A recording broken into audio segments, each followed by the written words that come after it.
So I'm in some really old castle in Portugal, and I just thought I'd share my experiences of Kundalini energy, Reiki energy, and Tantra, because hopefully it'll be able to maybe give someone some relief or help someone with what they're maybe going through as well.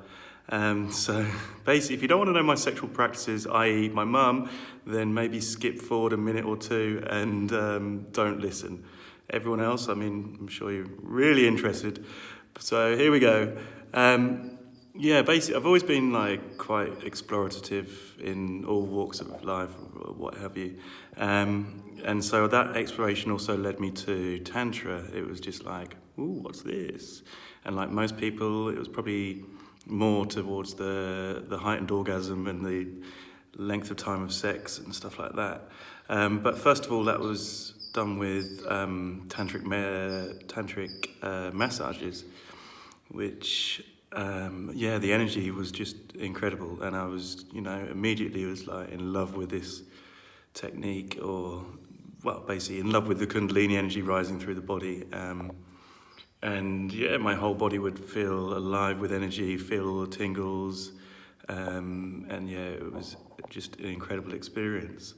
And then so I took that into like last year into a relationship that I was in, and we were exploring tantric sex and so forth.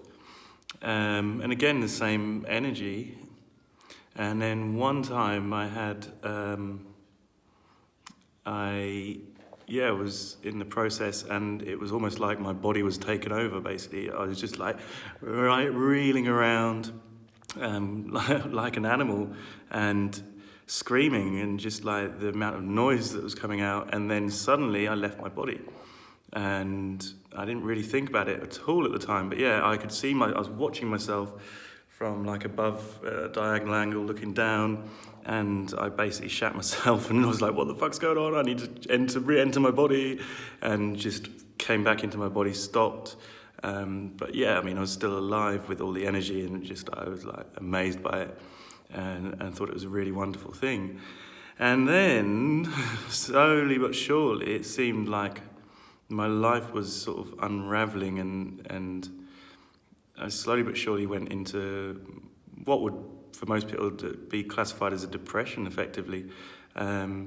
So I was then buying a flat, and everything that I could normally handle became like a huge issue. Like I couldn't handle all of these things that were happening to me, and everything seemed a huge ordeal, and I just couldn't cope, basically.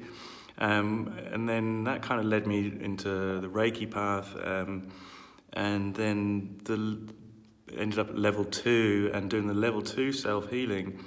And then during that process was like one of probably the darkest points. I was just in an absolute hole. I wanted to leave the West. I couldn't cope with being in the West. I couldn't cope with my job. I just wanted to be out of my job. It was just, nothing. I couldn't deal with anything. And then also at the time I was in a relationship, so I was battling against these feelings that I was having, because I was having to still be functional, in this world, and functional in a relationship, and still trying to be loving. And so I was completely emotionless. I completely cold, like couldn't feel any emotions, and I couldn't wake up very easily in the mornings.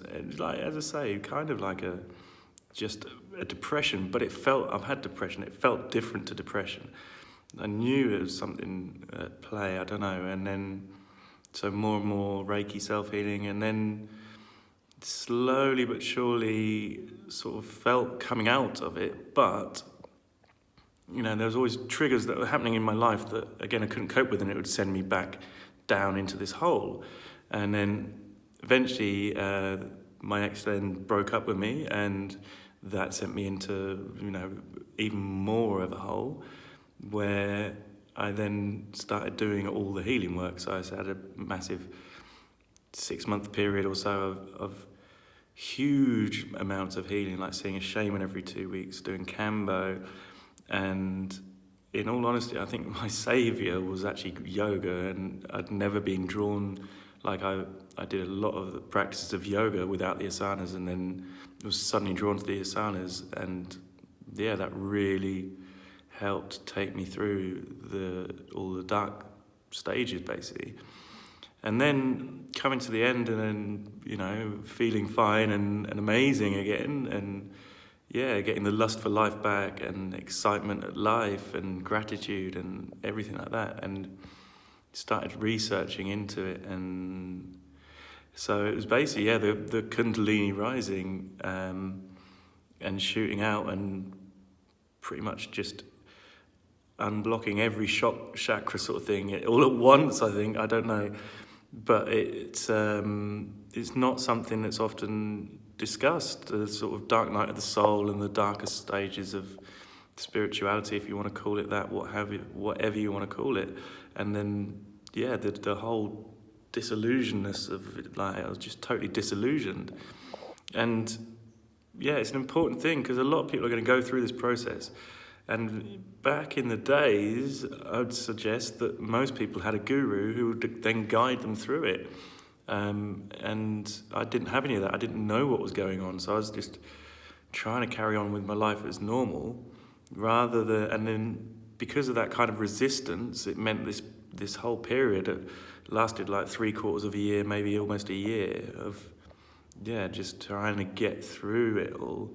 And there's going to be people out there who are wondering what's going on, why they're suddenly feeling these things, and it's the Kundalini energy rising. It's a potentially risky thing if you're not in the right space for it. So now that I know, it's a case of like, actually, I wasn't ready for that to happen to me. I was speaking to my shaman, and he's like, you need to be a lot more grounded for this to be able to function. And other things I've read have been saying, like, you need your third eye a lot more open so that you have the intuition to know what's going on and to understand how to resolve it and so forth.